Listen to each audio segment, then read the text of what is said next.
বিশ্বাসের শক্তি। দুই বন্ধু আব্দুল্লাহ ও জুবায়ের একদিন নতুন এক অভিযানে বের হলো।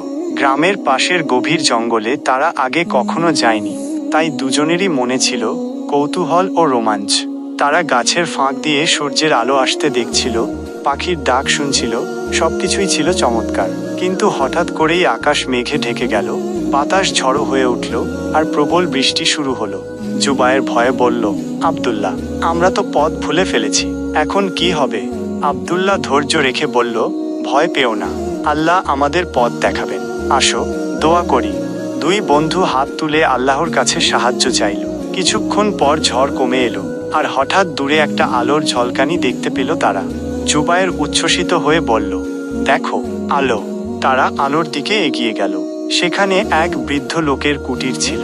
বৃদ্ধ তাদের অভ্যর্থনা জানিয়ে বললেন, তোমরা সৌভাগ্যবান, যদি আরো কিছুক্ষণ দেরি করতে তাহলে রাতের অন্ধকারে পথ খুঁজে পাওয়া অসম্ভব হয়ে যেত।